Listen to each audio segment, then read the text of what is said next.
Do you feel that you live by playing a role? Intelligent, spiritual, strong, while something inside knows this is false?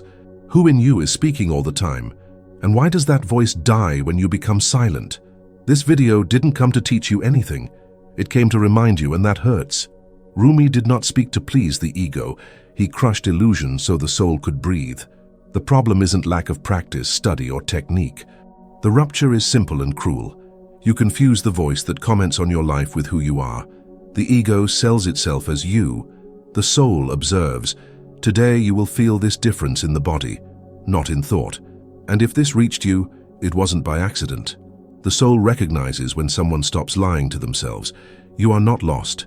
You are hidden behind an idea of yourself. The pain you feel doesn't come from life. It comes from the character you sustain to appear as someone. The ego hates hearing this because it lives off appearances. It needs to be seen, praised, understood. The soul doesn't. The soul is before applause. That's why, when you pause for a second, anxiety rises. The ego fears silence because in silence it doesn't exist. You call this overthinking, but it's fear. Fear of disappearing. The ego talks non-stop so it won't die. It promises control and delivers tension. It says, "I am you," but runs when you feel. Observe now. Who is reading these words in a hurry? Who wants to agree or disagree? That impulse is the ego trying to save itself. Write in the comments now just this: "I remember." And if this confrontation is already touching something deep, become a member of the channel to remain in this place without distraction. Rumi pointed to a simple, brutal fact. What you seek already is you, but it cannot be seen while the ego is in command. In Sufism, the ego is called nafs, the part that wants to exist separately, that demands reason, that negotiates with truth. It's not a monster, it's an imposter. It poses as the owner of the house. The soul, in Sufism, is the Ra.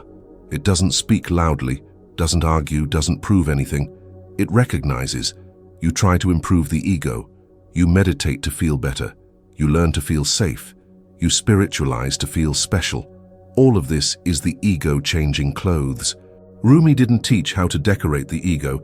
He taught how to let it fall. That's why his words hurt. They don't elevate you. They undress you. Notice the silent humiliation happening now. When you try to understand with the mind, something tightens. When you feel, something relaxes. This is the soul reclaiming space. The ego feels ridiculous because it can't command. It wants arguments. The soul wants presence. You were trained to believe that remembering who you are requires effort. It doesn't. It requires surrender, stopping your defense. The ego defends a story. I am this way because of that. The soul has no story. It is prior to damage and merit. That's why you feel relief when you cry without knowing why. There, the ego loses its voice. Rumi spoke of love as fire because love burns the false. It doesn't caress. True love doesn't confirm your identity. It dissolves it. If that scares you, good. The ego is cornered. It wants to flee into concepts, critiques, agreements. Don't let it. Stay here.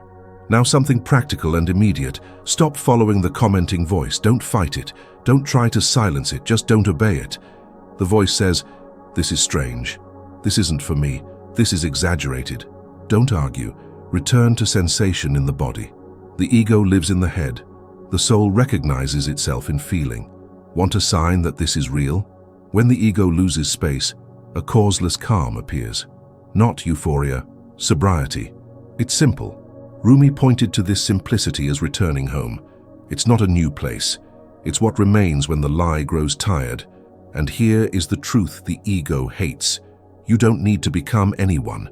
You need to stop pretending. The soul doesn't improve. It emerges. The ego promises a future. The soul remembers the now. The more you try to arrive, the farther you get. When you let go, something recognizes itself. Feel the difference between "I understood" and "something in me knows." The first inflates the ego. The second silences it. This video doesn't end here because recognition doesn't end. It deepens. And the deeper you go, the fewer words you need. Do you notice the ego trying to know what comes next? That too is fear. Stay with the open question. That's how the portal remains alive. What in you is willing to fall now so that what has always been true can finally appear? You are still here because something in you has already noticed. The ego is tired of pretending to be strong. It built itself as armor, but it became a prison. You call this identity, but identity is only repeated memory. The ego lives on the past and the future because in the now it has no ground. Every time you try to understand yourself, it grows. Every time you feel without explaining, it shrinks. And that terrifies it. The ego wants to be special, unique, different. The soul doesn't want distinction, it wants truth. That's why the ego feels humiliated when it realizes it isn't necessary. It believed that without it you would disappear. But when it falls silent for a second, something in you remains, calm, present, whole. That something doesn't need to prove itself. That is the soul remembering. You spent your entire life trying to correct yourself, improve yourself, fix yourself. That is the ego assuming there is something wrong with you. The soul never started from that point. It was never broken. What was broken was the story the ego told about you. Rumi pointed to this with loving brutality. Stop polishing the cage and notice that the door was never locked. The ego hates it when you don't react. It lives off reaction. It needs drama, comparison, conflict. When you observe without responding, it begins to lose form. That's when discomfort arises. It's not emptiness, it's disidentification. The ego calls this loss. The soul calls it return. You believe that remembering who you are will give you power. It won't. It will take away false power, the power to control, to predict, to manipulate the image. What remains is something simpler and stronger, presence. The ego feels ridiculous in the face of this because it realizes all the effort was unnecessary. The ego wants to understand the soul, to define it, to dominate it. But the soul doesn't fit into definitions. It recognizes itself through resonance. When you hear something true, you don't need to agree. You feel it. That's why this video doesn't ask for reasoning. Reasoning is the ego's territory. Feeling is the soul's language. Notice how the ego tries to use even spirituality to survive. It says, I am conscious, I awakened, I know this. That I is the same imposter, just dressed in light. Rumi warned, when the ego dresses as sacred, it becomes more dangerous, because now it believes itself untouchable. The soul doesn't announce itself. It doesn't say, I am. It is. And because of that, it doesn't argue. When you feel a living silence inside, without explanation, that isn't absence. It's fullness without noise. The ego calls it boredom because it doesn't know how to live without stimulation. The soul calls it home. You were trained to flee this place, to fill, to distract, to occupy every second with thought. Because if you stayed there, quiet, you would notice something devastating to the ego. You were always whole. Nothing was missing. The ego existed to justify a search that was never necessary. The shame you sometimes feel isn't moral guilt. It's the ego being seen. It's the embarrassment of realizing you believed a lie for too long. That shame is sacred. Don't push it away. It's the beginning of real humility. Not performative humility, but the fall of the false center. Rumi spoke of dying before dying. This isn't abstract poetry. It's direct practice. It's letting the identity that demands recognition die. It's allowing the character to collapse without trying to save it. The ego panics because it confuses its fall with your death, but you do not fall with it. Notice this. When the ego feels threatened, it accelerates. It wants answers, conclusions to arrive somewhere. The soul doesn't rush, it remains. The more you stay, the more the ego loses strength. Don't fight, don't argue. Simply don't follow. You think remembering who you are will distance you from the world. It won't. It will return you to the world without a mask. The ego relates to be validated. The soul relates to be present. One exhausts, the other nourishes. You've already felt the difference, even if you couldn't explain it. The ego keeps saying I. The soul never needed that word. When you act without the need to assert yourself, something flows. When you speak without protecting yourself, something touches. The ego calls this vulnerability and trembles. The soul calls it truth and relaxes. You don't need to expel the ego, that would be more ego. You just need to stop placing it at the center. It can exist as a tool, not as a king. Rumi didn't speak of destroying the ego with violence, but of removing it from the throne. The throne belongs to conscious silence. Every time you try to define yourself, you limit yourself. Every time you allow yourself to feel without labels, you expand. The ego wants clear borders. The soul is space. That's why the ego feels small when the soul appears. It was always small. It just made noise. If you feel relief and fear at the same time now, that's a good sign. The relief is the soul breathing. The fear is the ego losing control. Don't choose the fear, don't fight it, just recognize what remains when the fear passes. You won't become another person. You will stop sustaining the false. That changes everything without seeming like change. The same things continue, but something in you no longer reacts the same way. The ego calls this indifference. The soul calls it freedom. The ego wants a clear ending, a conclusion, a seal of understanding. The soul doesn't close, it deepens. That's why this process doesn't end, it unfolds. Each layer that falls reveals something simpler, and the simpler it is, the truer it is. Now notice the ego's final attempt. What do I do with this? That question itself is escape. Don't do. Remain. Feel. Let the recognition continue without haste. What in you already knows doesn't need instruction. And if the soul is remembering now, the only question left open is this: how much longer will the ego keep trying to pass itself off as you before you stop obeying? You realize that the ego exists only as long as it is obeyed. It has no power of its own. It depends on your belief. The day you no longer believe it, it empties out. That's why it creates urgency, fear, explanations, drama. It needs to keep you busy so it won't be seen. When you stop, it trembles. When you feel, it shrinks. When you remain, it disappears for moments.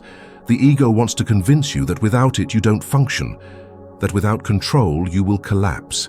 But observe, when you are truly present, everything happens with more precision, less effort, less wear. The ego promises security and delivers tension. The soul promises nothing. It sustains. You call identity what was learned to survive. Tastes, opinions, stories, traumas, achievements. All of this is clothing, useful, but not essential. The ego confuses the clothes with the body. The soul knows it can be naked, and that's why the ego feels shame when the soul appears. There is a point where you no longer know who you are.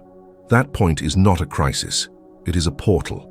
The ego calls it confusion because it loses reference. The soul calls it space because it gains freedom. If you don't run from that point, something true begins to breathe. The ego wants to be recognized, to be seen as right, good, deep, awakened. The soul doesn't want to be seen, it wants to be lived. That's why it doesn't shout. That's why it doesn't display itself. It recognizes itself when you stop selling yourself. You spent years trying to become someone. That constant effort is the fatigue you feel. It isn't life that weighs, it's the character. The soul never asked for performance. The ego lives off the stage. When the stage collapses, it panics. Every time you try to explain what you feel, something is lost. Because the soul doesn't fit into sentences. The ego loves sentences, concepts, definitions. The soul moves in silence. When you accept not understanding, something in you relaxes deeply. The ego convinced you that remembering who you are is dangerous, that you might lose ambition, strength, direction. A lie. What you lose is falseness. What remains is clarity. The soul doesn't take you out of the world. It returns you to the world without deceit. Notice how the ego creates a critical voice to keep you small. It says you're not enough, that you need to improve, that you haven't arrived yet. That voice is never satisfied, because if you were satisfied, it would die. The soul doesn't criticize. It welcomes. When you feel whole for a second, without reason, without explanation, that isn't chance. It's remembrance. It's what you were before you learned to divide yourself. The ego calls this illusion, because for it, wholeness is a threat. You believe you need to do something grand to justify your existence. That's the ego demanding proof. The soul asks for no justification. It exists without excuse.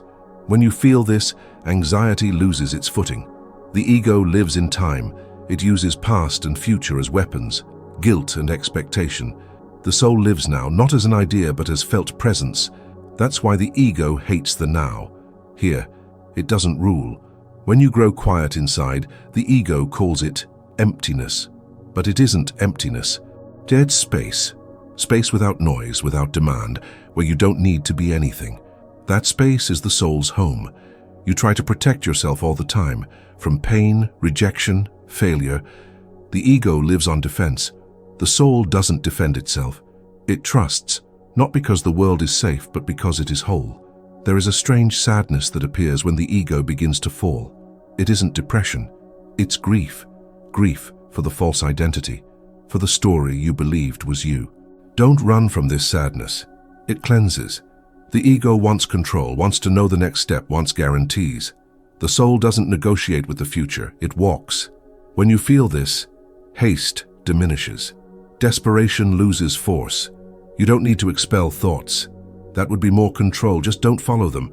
Thoughts are noise, the soul is the silent background where noise appears. You are not the sound, you are the space. The ego tries to turn even this recognition into an achievement. Now I know. Now I understand. Notice it. That I is the same as before. The soul doesn't say now. It doesn't mark territory. When you stop explaining yourself, something in you aligns. When you stop justifying yourself, something straightens. The ego lives explaining itself. The soul lives allowing itself. You fear disappearing. But observe, when the ego vanishes for an instant, you do not disappear. You remain, simpler, calmer, more real. This is the greatest blow to the ego. The ego wants an ending, a conclusion, a seal. The soul is a living process. It doesn't close, it doesn't finish, it deepens. Each layer that falls reveals less effort and more truth. And while the ego tries to understand where this will lead, the soul simply asks in silence something that doesn't need an immediate answer. What in you still insists on being someone when it is already enough to be? Rumi never spoke to strengthen the I. He spoke to break the ground on which the I stands. That's why his words cross centuries. They don't caress, they disarm. The ego tries to use Rumi as pretty poetry, but Rumi was fire. Fire that burns the false identity until nothing remains to cling to. And when nothing remains, the soul appears without effort. You feel discomfort because the ego is being seen. It always lived hidden behind noble ideas, past suffering, elegant justifications. Rumi said that as long as you point outward, you remain asleep. Awakening begins when the finger turns inward and finds the imposter that claimed to be you. This isn't comfortable. It's liberating after the shock. The ego wants to be the seeker, the one who is on the path. Rumi dismantles this by saying the path doesn't begin with seeking, but with falling. Falling from the image, from the story, from control. The ego calls this failure. The soul calls it return. You feel this fall when you stop trying to improve and simply remain. Rumi said the wound is the place where the light enters. The ego hates that phrase because it wants to hide the wound, not pass through it. It uses force to plug the hole. The soul uses truth. When you leave the wound open, without drama, without narrative, something alive enters. And the ego feels humiliated because it cannot prevent it. The ego wants to be seen as deep, to appear awakened, to differentiate itself. Rumi cut this at the root by reminding us that what is real doesn't need to be displayed. The fragrance of truth doesn't shout. It spreads on its own. When you feel this, the need to prove anything disappears and the ego loses its main function. You notice how the ego keeps promising a later, after I understand, after I heal, after I evolve. Rumi pointed to the now as the only portal, not the now as a concept, but as a living sensation. In the now, the ego cannot plan or justify itself. It stands naked, and naked, it does not rule.